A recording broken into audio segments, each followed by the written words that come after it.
सुरू करूया का? हो हो, मला काही प्रॉब्लेम नाही. हो, सुरू करूया. नमस्कार, मी रोटरी नंदथा, Rotary Club of Sawantwadi, Pragyan Institute of Excellence and coaching centre आणि रोट्रॅक डिस्ट्रिक्ट 3170च्या वतीने आपण सगळ्यांना स्वागत करत आहे. आज पुन्हा एकदा चौथा गुरुवार आहे महिन्याचा आणि आपल्याला माधव कुलकर्णी सर आज आपल्या समोर एक कवितेचे मार्गदर्शन करणार, कवितेच्या माध्यमातून बेसिकली मनास उमगत नाही, आधार कसा शोधावा, स्वप्नातील पदर धुक्याचा, हा तास कसा लागावा.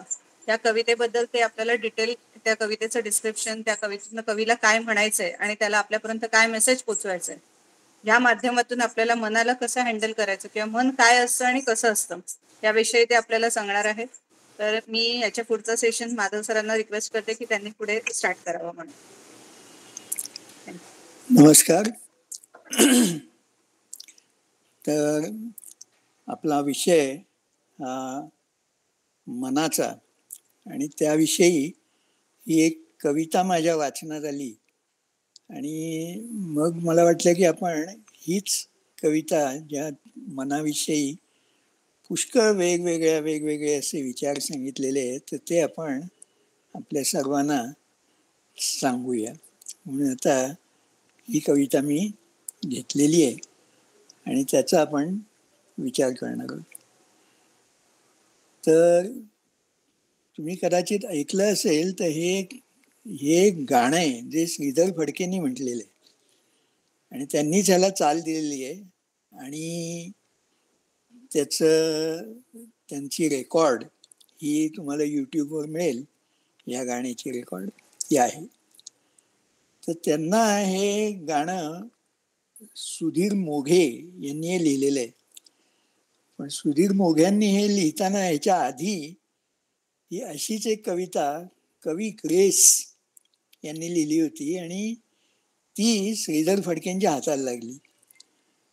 तर त्यांनी ती कविता सुधीर मोघ्यांना ऐकवली. आणि ग्रेस यांची कविता तुम्हाला माहितीच आहे, ती फार अगम्य असते, ती समजायला थोडी कठीण आणि त्यांचा जो आवाका आहे तो फारच मोठा आहे. त्यामुळे त्यांच्या कवितेच्या एक दोन ओळी मी तुम्हाला सांगतो की ज्या वरून सुधीर मोघ्यांनी ही कविता लिहिलेली आहे. तर त्यांच्या दोन ओळी अशा होत्या: मन कशात लागत नाही, अदमास कशाचा घ्यावा, अज्ञात झऱ्यावर रात्री मज ऐकू येतो पावा. मन कशात लागत नाही, अदमास कशाचा घ्यावा, अज्ञात झऱ्यावर रात्री मज ऐकू येतो पावा. ही कविता त्याच्यानंतर सगळी जेव्हा श्रीधर फडक्यांनी वाचली ते म्हणे मला हे काही कळत नाहीये आणि त्यांनी ही सुधीर मोघ्यांना दाखवली आणि मग त्यांनी ही कविता त्याच्यावरून लिहिलेली आहे. ही कविता आपण एक पहिली वाचून बघूया. मन मनास उमगत नाही, आधार कसा शोधावा, स्वप्नातील पदर धुक्याचा हातास कसा लागावा. मन थेंबांचे आकाश लाटांनी सावरलेले, मन नक्षत्रांचे रान अवकाशी अवघडलेले, मन गरगरते आवर्त, मन रान भूल मन चकवा. स्वप्नातील पदर धुक्याचा हातास कसा लागावा. मन काळोखाची गुंफा, मन तेजाचे राऊळ, मन सैतानाचा हात, मन देवाचे पाऊल. दुबळ्या गळक्या झोळीत हा सूर्य कसा झेलावा, स्वप्नातील पदर धुक्याचा हातास कसा लागावा. चेहरा मोहरा याचा कुणी कधी पाहिला नाही, धनी अस्तित्वाचा तरीही ह्याच्या विण दुसरा नाही. ह्या अनोळखी नात्याचा कोणी कसा भरवसा द्यावा, स्वप्नातील पदर धुक्याचा हातास कसा लागावा. मनाविषयीच अत्यंत मार्मिक असं वर्णन सुधीर मोघ्यांनी या कवितेमध्ये केलेले.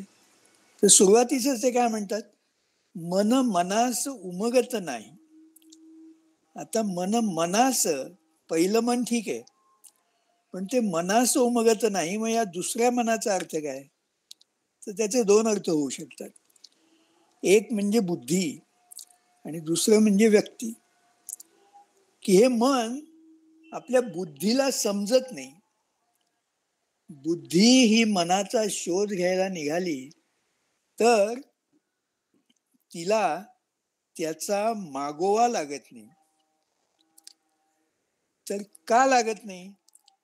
कारण ते मनच असे की इतकं वेगळं आणि इतकं अगम्य की आजपर्यंत अनेक लोकांनी त्याचा शोध घ्यायचा प्रयत्न केला, पण प्रत्येकाला काही ना काहीतरी त्याच्यामध्ये राहिलेलं आहे असंच वाटतं. आणि त्यांना वाटतं की आपल्याला अजूनपर्यंत हे मन काही समजलेलंच नाही.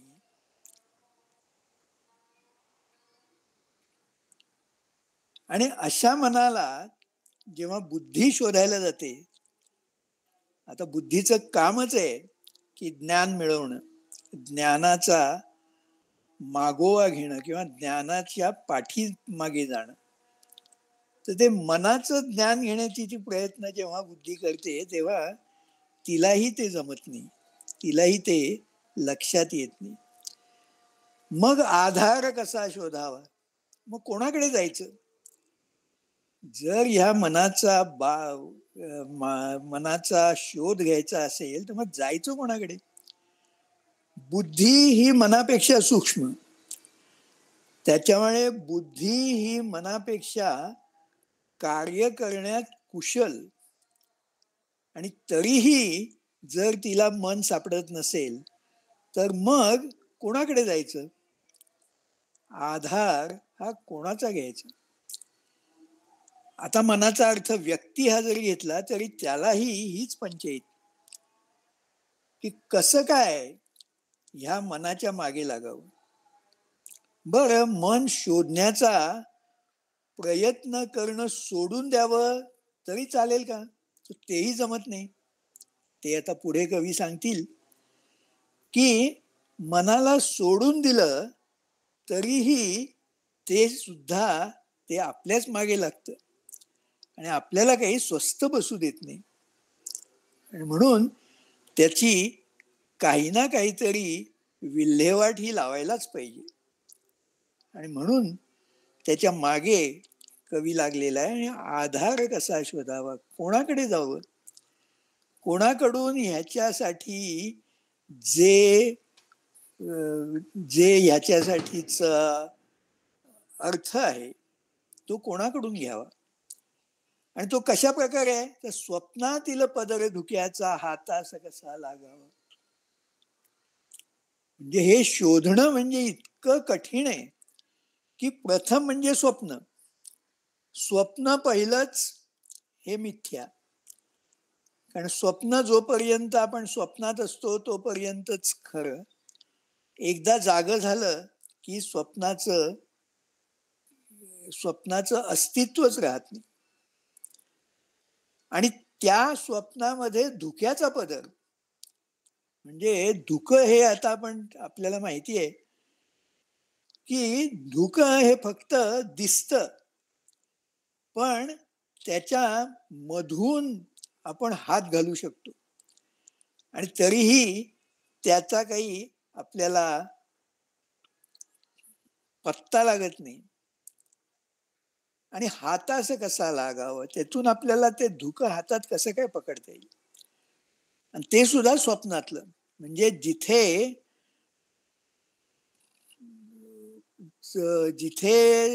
एक अधिष्ठानच खरं नाही तर त्या अधिष्ठानावर असलेलं जे जे एखादी गोष्ट त्या खऱ्या अधिष्ठानावरून पुन्हा जी खोटी गोष्ट ती धरायला गेली तर ते किती कठीण होईल. या प्रकारचं काम हे मन शोधण्याचा प्रयत्न करणं असं आहे. म्हणजे जवळजवळ अशक्यच म्हणा. म्हणता येतं आपल्याला की मला हे मिळालं, मला हे समजलं, पण लगेच दुसऱ्या वेळी त्यानंतर त्याच पुढच्या क्षणाला अनेक शंका उत्पन्न होतात की हे असंच आहे का, ते तसंच आहे का. म्हणून मग कवी म्हणतो, मन थेंबांचे आकाश लाटांनी सावरलेले. थेंब म्हणजे आपल्याला नेहमी पावसाचे थेंब आठवतात. आणि पावसाचे थेंब हे आकाशामध्ये जर आपण शोधायला गेलं तर ते आपल्याला पुन्हा दिसत नाहीत. ते इतके लहान असतात. पण तेच थेंब जेव्हा जमिनीवर येतात आणि पावसाच्या रूपाने येतात तेव्हा ते आपल्याला समजतात. पण म्हणून मग हे मन हे कशा प्रकारचं आहे तर जे थेंब आहेत. आता इथं थेंब म्हणजे आपण विचार असा घेऊया. हे जे विचार आहेत ते विचार संपूर्ण आकाशामध्ये पसरलेले आहेत. विचारांचंच आकाश झालेलं आहे. तर विचारांच्या आकाशामध्ये हे मन पुन्हा आपण जर शोधायला गेलं तर मग ते कसं शोधायचं. आता मन याची जर आपण व्याख्या पाहिली, जी आपण आधी पाहिली होती, ती म्हणजे मन हे विचारांचं एक प्रवाह आहे आणि तो प्रवाह हा न संपणारा आहे. विचारांचा न थांबणारा प्रवाह. पण थेंब हे प्रत्येक थेंब हा वेगळा वेगळा आपल्याला समजतो, दिसून येत नाही, पण वेगळा वेगळा आहे असं समजतं. त्याचप्रमाणे हे विचार सुद्धा आपल्याला वेगळे वेगळे असे समजतात, पण ते दिसून येत नाही. आणि त्यांनी जे हे मन भरलेलं आहे, जसं ह्या आकाशामध्ये संपूर्ण पावसाचे थेंब हे भरलेले आहेत, त्याचप्रमाणे या मनामध्ये हे विचार संपूर्ण भरलेले आहेत. आणि ते भरलेले नुसतेच नाही आहेत, तर ते वाहत आहेत. ते वाहणारे असे विचार आहेत. पण नंतर ते असे विचार की आपल्याला त्यांचं अस्तित्व हे दिसतं की नाही. दिसतं. कशामुळे दिसतं. लाटांनी सावरलेले. विचारांच्या ह्या लाटा ह्या येत आहेत. आपण जर समुद्र पाहिला तर समुद्र हा आपल्याला कशामुळे समजतो. तो लाटांमुळे समजतो. समुद्राच्या लाटा, समुद्रातील बुडबुडे, समुद्राचा फेस, समुद्रातील तरंग, हे जे आपण पाहतो त्याच्यामुळे मग आपल्याला हा समुद्र आहे असं समजतं. समुद्राचं पाणी सुद्धा पाहिल्यावर. पण समुद्र म्हणजे लाटा आहे का. नाही नाही नाही, लाटांपेक्षा अजून काहीतरी जास्त. समुद्र म्हणजे फेस आहे का. त्याही पेक्षा काहीतरी मोठा आहे तो समुद्र. पण समुद्र हा समजण्यासाठी लाटांची गरज आहे. समुद्र हा लक्षात येण्यासाठी आपण लाटांकडे पाहतो. जेव्हा आपण समुद्राकडे पाहतो तेव्हा ते एक मोठं पाण्याचा एक साठा आहे असं दिसतं, पण तो साठा हा नुसता इतर सरोवरात किंवा तलावात असलेल्या साठ्यासारखं नाहीये. तर त्याच्यामध्ये त्याचं अस्तित्व हे त्या लाटांमुळे दिसून आलेलं आहे आणि म्हणून तो पाहताना जर त्यात लाटा नसतील तर मग त्या समुद्राची ओळख हीच आपल्याला होणार नाही. त्याचप्रमाणे या मनाचे जे विचार आहेत ते विचार त्यांची खळबळ चालू आहे. त्या विचारांचं विचार अतिशय एक समजा त्याच्यामध्ये एक त्याच्यामध्ये खालीवर असे होणारे विचार आहेत. त्याच्यात खळबळ चाललेली आहे. त्याच्यामध्ये एक मोठा असा गोंधळ निर्माण झालेला आहे आणि या गोंधळामुळे आपल्याला समजतं की अरे हे तर आपलं मन आहे, हे तर आपल्या मनामध्ये झालेले विचारांचं काहूर आहे आणि ह्याच्यामुळे आपल्याला मग ते मन लक्षात येतं, मन समजतं आणि मग कवी म्हणतो मन नक्षत्रांचे रान अवकाशी अवघडलेले. पुन्हा वेगळ्या प्रकारचं मनाची ओळख की नुसतं थेंबांचं मन असेल तर ते रात्रीच्या वेळी दिसेल कसं, रात्रीच्या वेळी समजेल कसं. दिवसाला ठीक आहे, दिवसाला हे नक्षत्र दे पावसाचे थेंब पाऊस पडल्यानंतर समजेल की हे त्या खवळलेल्या समुद्राच्या लाटांसारखं एक खळबळणाऱ्या विचारांनी भरलेलं असं हे मन आहे. पण मग रात्री जेव्हा ते मन समजावं लागतं तेव्हा मग नक्षत्रांचा किंवा ताऱ्यांचा आपल्याला आधार घ्यावा लागतो किंवा तारे हे पाहावे लागतात.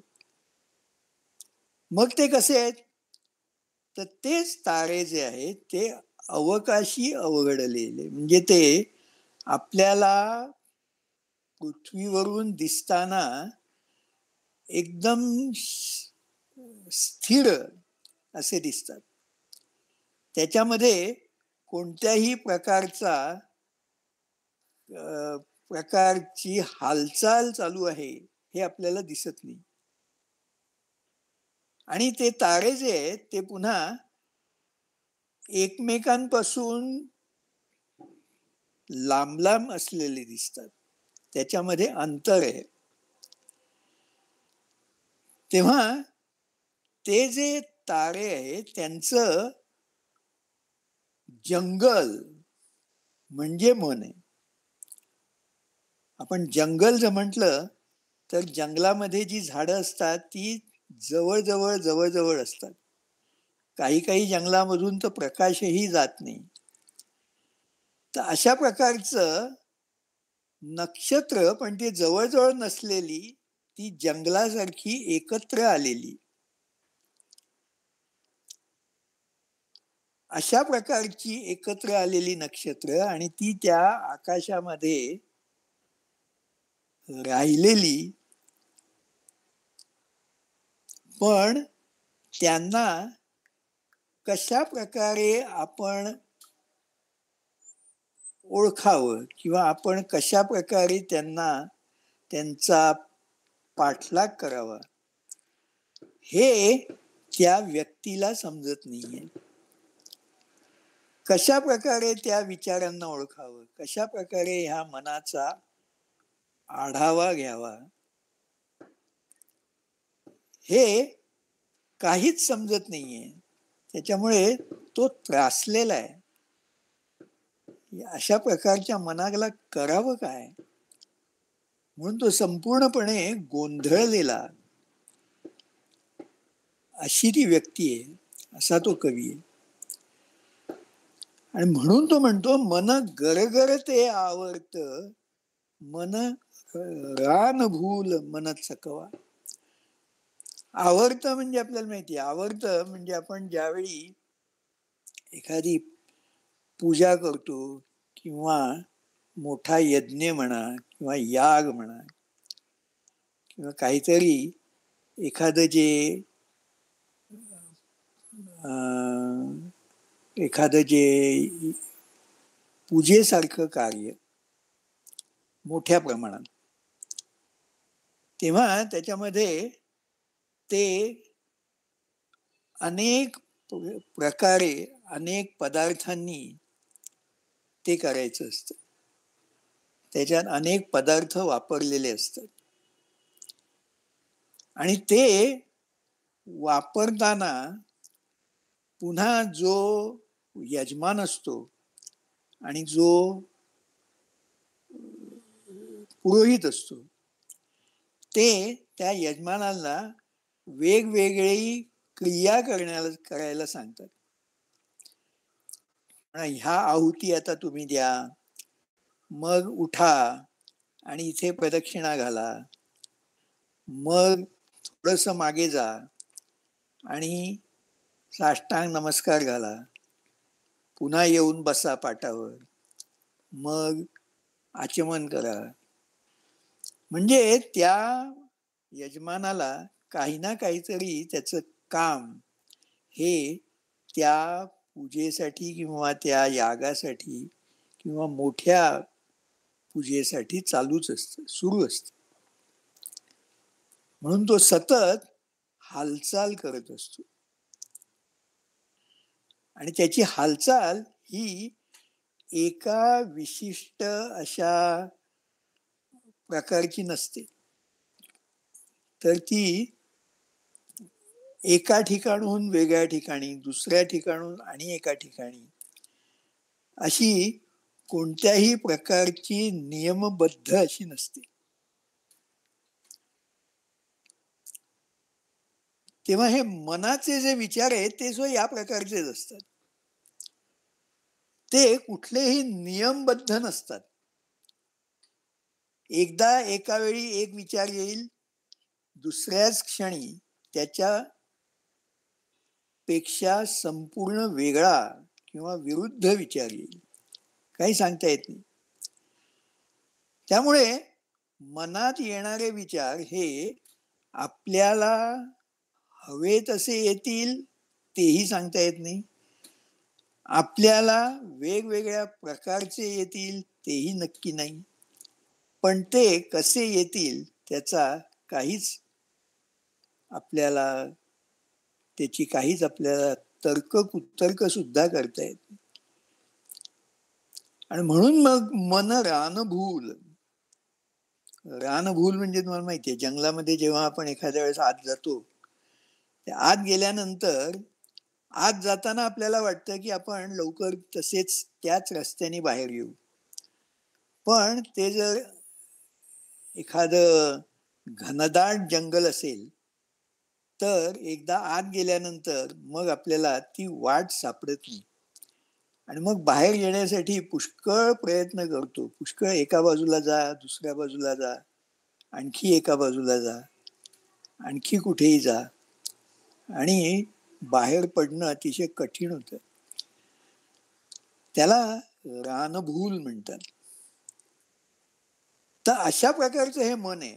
त्याच्यामध्ये एकदा तुम्ही विचार करायला सुरुवात केली, एकदा तुम्ही त्याच्यामध्ये हात घातला की मग ते तुम्हाला असं इतक्या प्रकारे आणि इतक्या ठिकाणी घेऊन जातं की तुम्हाला त्याचा पत्ताच लागत नाही.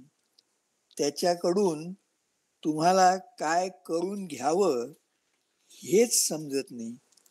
आणि म्हणून मग कवी दुसरा त्याला शब्द वापरतो, मन चकवा. ते आपल्याला चकवतं. आपल्याला हवं असतं की आपण ह्या प्रकारचं काम मनाकडून करून घ्यावं आणि ते करायला घेतल्यानंतर अशा प्रकारे ते आपल्याला इकडे वेगळ्या ठिकाणी नेतं की आपल्याला वाटतं की हे आपलं काम नक्की होणार आणि त्यात काहीतरी भलतंच असा परिणाम दिसून येतो. म्हणून या मनाशी जेव्हा तुम्ही त्याची काळजी घेता किंवा त्याचा विचार करायला लागता तेव्हा ते इतकं सोपं नाहीये. ते पुष्कळ अत्यंत अवघड आहे आणि म्हणून ते जेव्हा आपल्याला त्याचा उपयोग करून घ्यायचा असतो तेव्हा आपल्याला वाटतं की ते आपल्याला सहकार्य करत आहे, पण ते आपल्याला चकवतं, ते आपल्याला कुठे कुठे घेऊन जातं की मग आपण संपूर्णपणे त्याच्यामधून त्या विचारांच्या जंगलातून बाहेरच येऊ शकत नाही. मग त्याच्या पुढची जी मनाची ओळख कवीला झालेली आहे, मन काळोखाची गुंफा, मन तेजाचे राऊळ, मन काळोखाची गुंफा. आपल्याला माहिती आहे गुहेमध्ये जेव्हा काळोख असतो, काळोखाचीच असते गुहा नेहमी, त्याच्यात काही दिवा बिवा काही नसतो, तर तिथे आपण आत गेल्यानंतर आपल्याला काहीच दिसत नाही आणि न दिसल्यामुळे आपण त्या गुहेमध्ये कोणत्याही प्रकारचं काम करू शकत नाही, कोणत्याही प्रकारचा आपल्याला त्याचा शोध घेता येत नाही आणि त्यामुळे आपण फक्त शांत बसणं एवढंच आपल्या हातात राहतं. त्याचप्रमाणे हे मन आहे की ते जेव्हा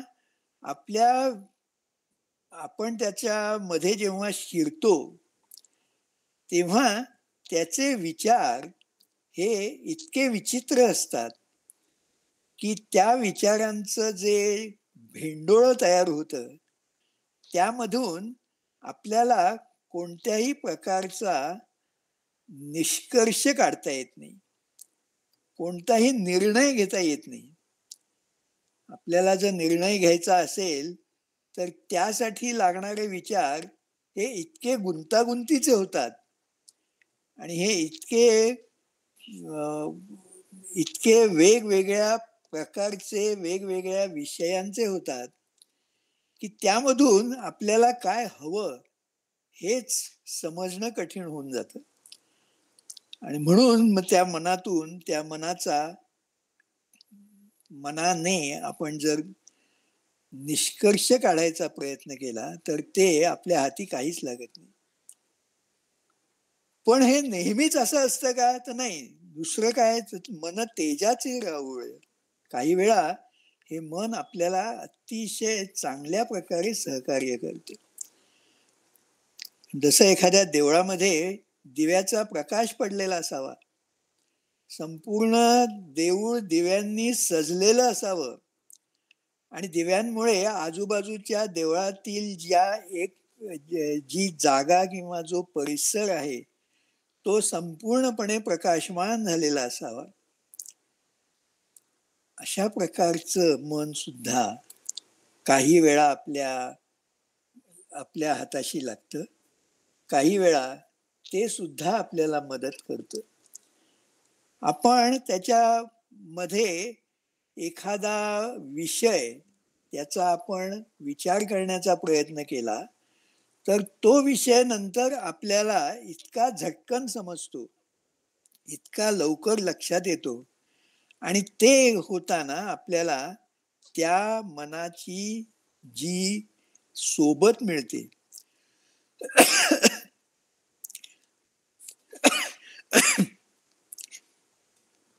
त्या मनाचं आपल्याला जे सहकार्य मिळतं ते इतकं व्यवस्थित असतं की त्यामुळे आपल्याला आपलं काम हे झटपट झाल्यासारखं वाटतं, झटपट होतं.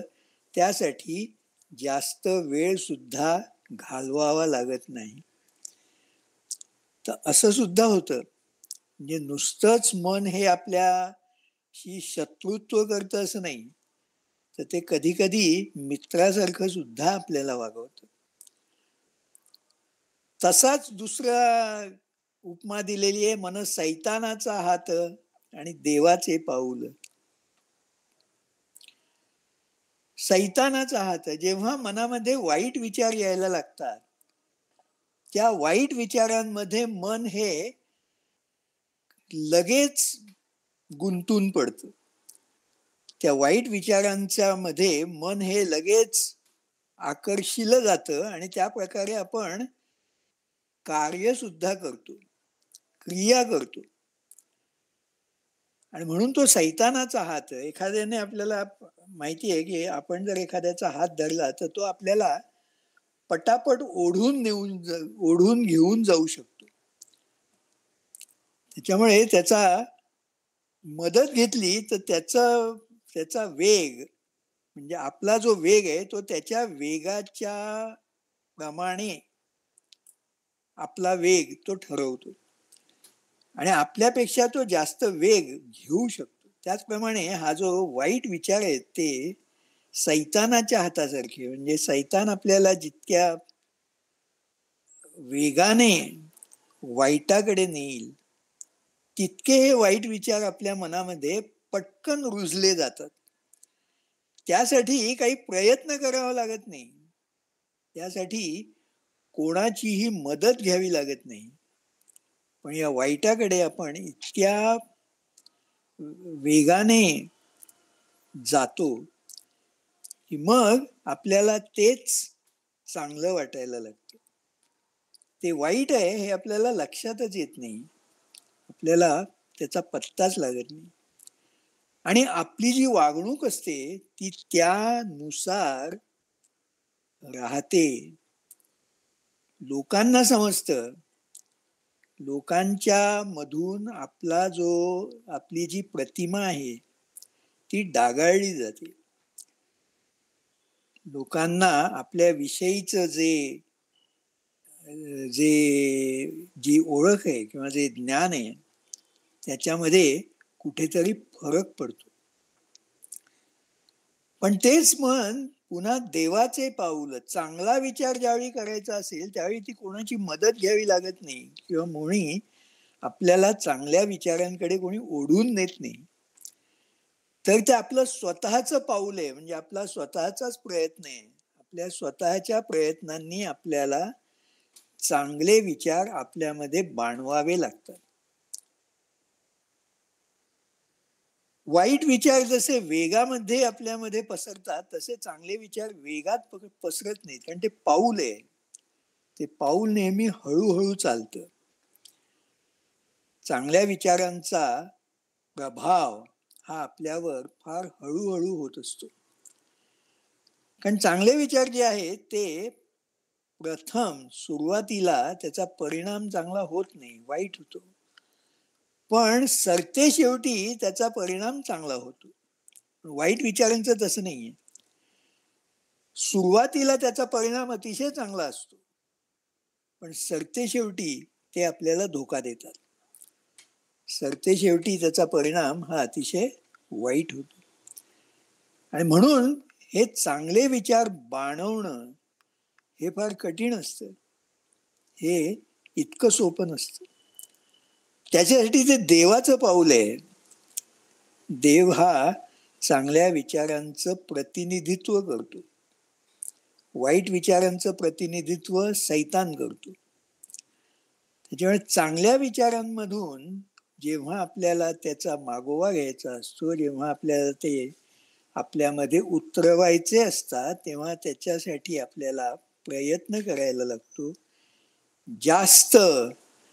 त्यासाठी त्याच्या मागे लागावं लागतं, त्याशिवाय ते आपोआप होत नाही. पण वाईट विचारांचं तसं नसतं, ते आपोआप आपल्यामध्ये येऊन जातात. आणि असं जर असेल तर ते वाईट ते चांगले विचार आपल्यामध्ये असे सहजासहजी येऊ शकतात का? तर त्याच्या पुढची ओळी, दुबळ्या गळक्या झोळीत हा सूर्य कसा झेलावा. आपण चांगले विचार हे आपल्या मनामध्ये, जे मन आपल्या देहामध्ये आहे, तिथे जर घ्यायचा प्रयत्न केला तर तो आपला देह कसा आहे, तो दुबळा आहे, तसाच गळका आहे. आपल्या देहामध्ये आपल्याला माहिती 9 छिद्र आहेत. त्या 9 छिद्रांमधून संपूर्णपणे जे द्रव्य आहेत ती बाहेर पडत असतात.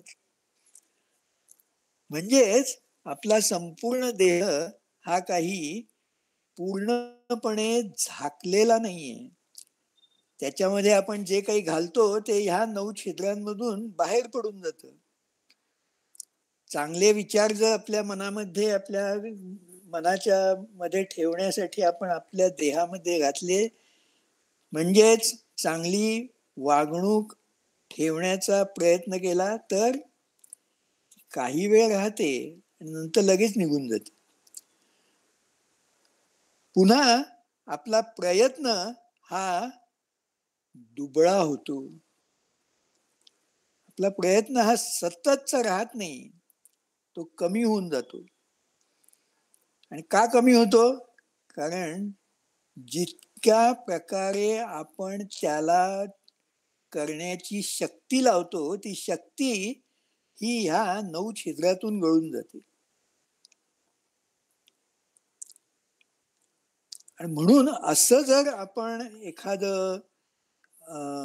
एखादी झोळी, म्हणजे असं जर एखादी आपण पिशवी घेतली किंवा एखादं असं पात्र घेतलं की ज्यामध्ये आपण ह्या मनाचा विचार करून आपण त्याचा उत्कृष्ट असा उपयोग करून घ्यावा, तर हा सूर्य कसा झेलावा.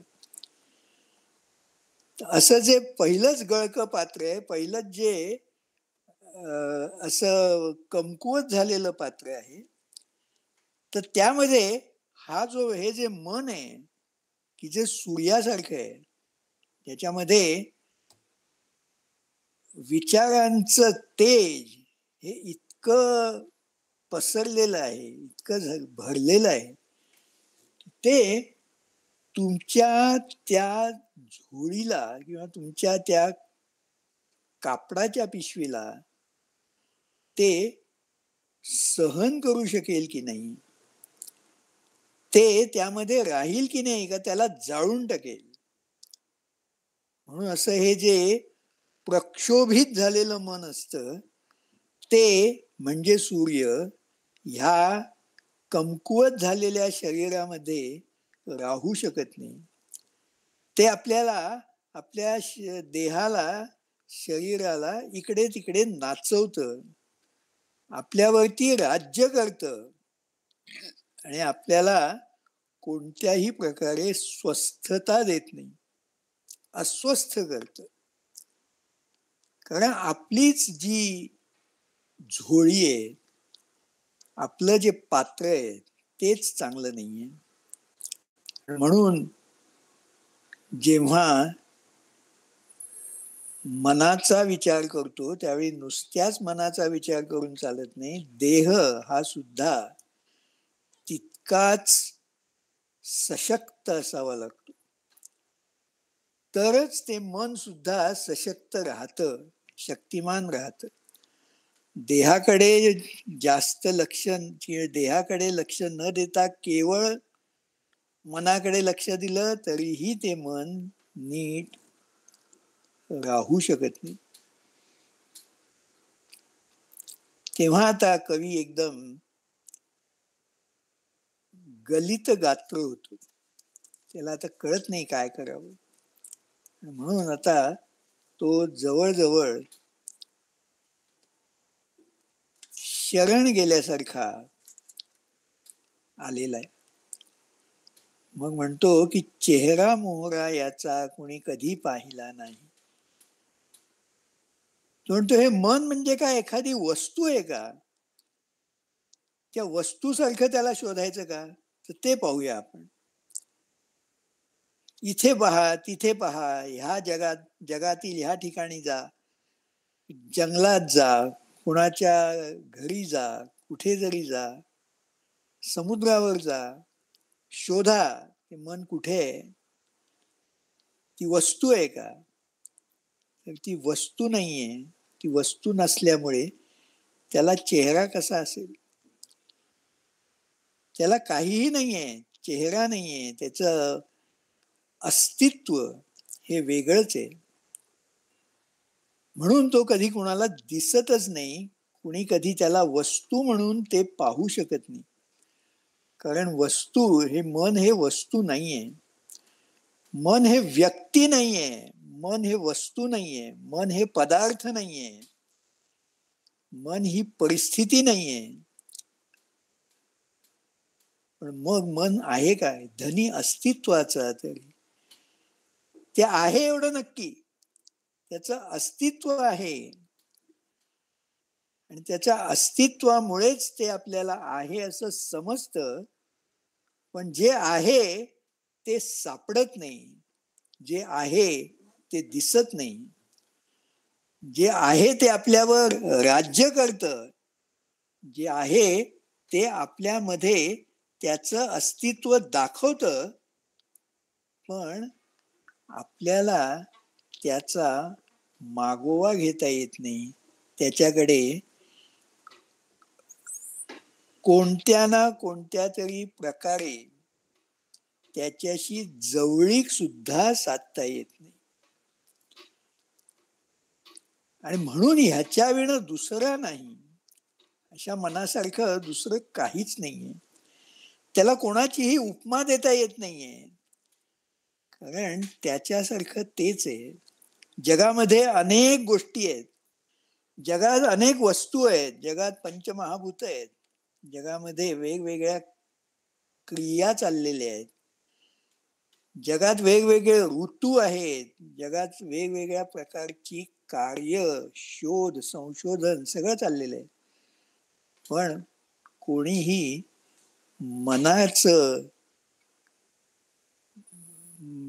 मनाचं संशोधन करायला पूर्णपणे त्याचं संशोधन अजूनपर्यंत कोणीच केलेलं नाही. आणि म्हणून ह्या अनोळखी नात्याचा कोणी कसा भरवसा द्यावा? म्हणून त्याच्याशी जवळीक साधणं हे जितक्या वेळा किंवा जितक्या प्रकारे तुम्ही करायला जाल तितकं ते लांब लांब पळत जातं. आणि त्याला सोडून दिलं, त्याचं लक्ष दिलं नाही त्याच्याकडे, काही त्याच्या बरोबर म्हणजे त्याच्याशी त्याच्याकडे बघितलं सुद्धा नाही, तर ते आपल्या डोक्यावर येऊन बसतं. तर ते आपल्या मागे मागे लागतं. आपण कितीही दुर्लक्ष केलं तरी त्याच्याकडे आपण दुर्लक्ष करू शकत नाही. ते आपल्या डोक्यावर येऊन बसतं. आपल्याला अत्यंत त्याच्या अस्तित्वाचा माग घ्यायलाच लावतो. अशा प्रकारचं मन जेव्हा कवीला सापडलं, कवीला दिसलं, तेव्हा कवी नंतर काय म्हणतो? तो कंटाळला आणि मग शेवटी त्रासला आणि म्हणाला, आता ह्या गोंधळलेल्या मनाचं काय करावं? जाऊन दे. त्याच्याशी जास्त लगट करण्याची गरजच नाही. त्याच्याशी जास्त मैत्री करण्याची सुद्धा गरज नाही. कारण ते इतकं अनिश्चित आहे की त्याच्यात जास्त विचार करण्याचीच आवश्यकता नाही. म्हणून मग कवी शेवटी ते काम सोडून देतो. त्याचं नातं सुद्धा हे ठेवत नाही. तर अशा प्रकारे ह्या कवीने केलेलं मनाचं विश्लेषण हे फार पाहण्यासारखं आहे.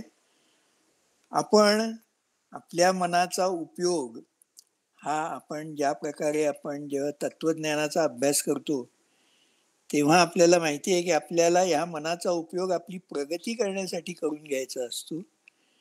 आणि आपली प्रगती ही कोणत्याही क्षेत्रात असेल तर त्या क्षेत्रामध्ये आपल्याला या मनाचा आणि बुद्धीचा उपयोग करून घेतल्याशिवाय ती प्रगती होऊ शकत नाही. पण याचा उपयोग करून घेणं किती कठीण आहे हे कवीने या कवितेत दिलेले आहे आणि ते आपण आता पाहिलं. तर ह्या प्रकारे हा आजचा विषय इथेच मी थांबवतो.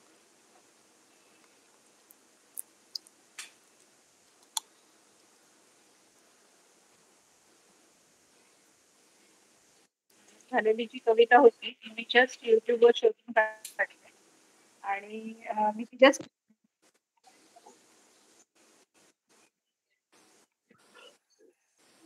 बाहेर काढून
सेशन आहे तसं कंटिन्यू करू शकतो.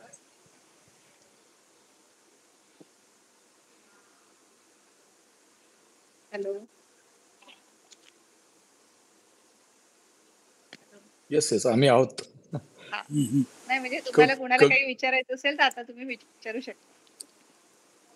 आमचं मन स्थिर होतं, कवीने आणखीन कन्फ्युज करून टाकलं. कवीने आणखीन दिशा दिल्या, त्याला 10 दिशा दिल्या. नाही गंमत करतोय, एक जोक म्हणून. पण अदरवाईज छान कविता आहे. म्हणजे मनाचा विस्तार त्याने सांगितलेला आहे त्याच्यामध्ये. म्हणजे अफाट अनंत आहे. We cannot define it, it just jumps from one place to other. आता फक्त एवढंच की आपण आपल्या मनाला म्हणजे आपल्या स्वतःसाठी कसं स्थिर करावं, हा प्रत्येकाचा प्रश्न आहे. मला वाटतं की आपण मन चंचल जे म्हणतो, म्हणजे फिरतं साधारण सगळ्या गोष्टींवरनं सारखं ह्या विचारातून त्या विचारात जम्प करतं. याचं केवळ मेन कारण असं आहे की आपण इतर गोष्टींचा जास्त विचार करतो स्वतःपेक्षा. तर आपण स्वतःचा विचार केला, अंतर्भूत झालो आणि देवाचा विचार केला, तर आपण ते इनवर्ड्स डायरेक्ट करू शकतो आणि ते जास्त स्थिर राहील. हा माझा एक पर्सनल ओपिनियन. माधव सर, हो आहे ते बरोबर आहे. तुम्ही तुमचाच प्रयत्न केला की मग तुम्हाला हवंच असं ते मन तुम्ही वळवू शकता. आणि खूपच म्हणजे माधव सर, म्हणजे माझे एक कन्फेशन आहे